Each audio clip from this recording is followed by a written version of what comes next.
Bienvenue à Chaumont, Haute-Marne. Si nous sommes ici et pas ailleurs, c'est qu'un roman met en scène cette ville d'ordinaire plutôt calme. Vous voyez sur la couverture, c'est l'hôtel de ville. Et Désordre est un roman littéralement explosif. Attention, cachez-vous, ça va secouer. Tout commence lors d'une séance du conseil municipal. Tout en agitant une clochette dorée, le maire se leva de son trône pour annoncer une suspension des délibérations. Il attendit la fin des 6 coups de l'horloge pour s'exclamer, mais un 7e l'en empêcha. Étrangement, ce dernier fut beaucoup plus sourd. Le parquet frissonna et la table, en acajou pourtant très massive, s'envola vers le plafond. Dans son élan, elle arracha la tête de plusieurs conseillers qui s'y étaient accoudés. Et je vous présente le poseur de bombes, enfin le romancier, Jonathan Bonjour, Gillot. Bertrand. Bonjour. Je crois que c'est la première fois que vous venez dans cette pièce. Tout à fait, c'est la première fois que je viens dans cette pièce et donc je découvre les murs et je vois que ça correspond assez à ce que j'ai pu faire dans mon roman. Voilà. Par contre, pas de table en acajou. Pas de table en acajou, non, mais bon, formica blanc ira très bien. Dans le roman de Jonathan Gillot, la destruction de la mairie est la première étape d'un assaut d'un groupe armé sur la ville de Chaumont. La préfecture de Haute-Marne se retrouve soudain à la une de l'actualité nationale et internationale. Mais qui sont ces gens qui attaquent Chaumont ? Alors ces gens, dont l'acronyme est NS, qui signifie Nationaux Souverainistes, sont en fait une espèce de fédération de toutes les mouvances ultranationalistes.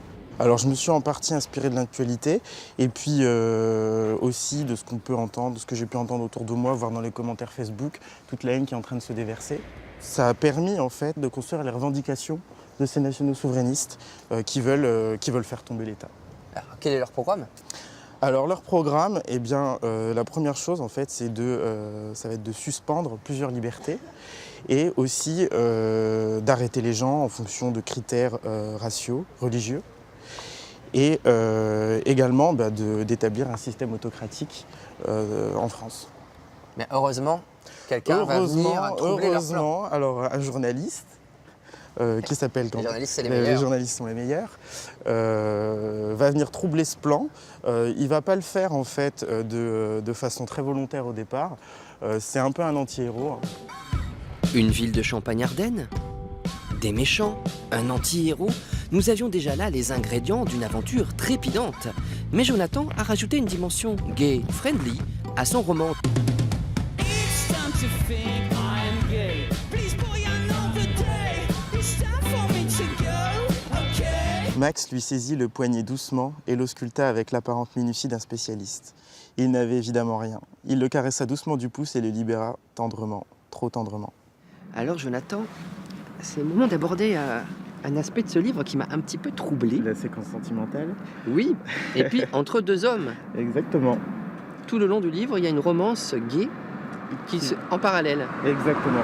Et ça, je l'ai voulu parce que je pense que dans les thrillers, c'est quelque chose d'assez rare. Et est-ce que là aussi, vous avez été inspiré par le contexte de notre époque ? Oui, disons que le moment où j'ai écrit la trame du roman, il y avait toutes les manifestations de la Manif pour tous. Et c'est vrai que je me suis dit, tiens, ça, si ça peut les embêter un peu, voilà. Ici, la réalité rejoint la fiction. Jonathan est homosexuel, et mieux, il s'est marié avec son amoureux, Alexandre. Alors on vient de parler de votre vie sentimentale, même maritale, Mhm. mais avec tout ça, on ne vous a pas vraiment présenté. Qu'est-ce que vous faites dans la vie à part d'inventer des histoires ? Alors moi, j'ai une formation de physicien. En fait, je suis né à Chaumont en 86 et rapidement, quand j'étais petit, j'ai été touché par l'astronomie et ça a conditionné en fait mon parcours scolaire. Donc j'ai fait des études à Reims, à Toulouse, là où j'ai passé ma thèse. J'ai obtenu mon doctorat de physique en 2013. Voilà, alors ça c'est la thèse. Alors ça va peut-être pas vous parler, hein. Ça s'appelle « Expérience en interférométrie atomique, application à la mesure des phases géométriques, I. McKellar, Wilkens et Aharonov-Kacher ». Du lourd. Attaché à la Haute-Marne, Jonathan a fait le choix de revenir à Chaumont après 2 ans de travail à Bordeaux.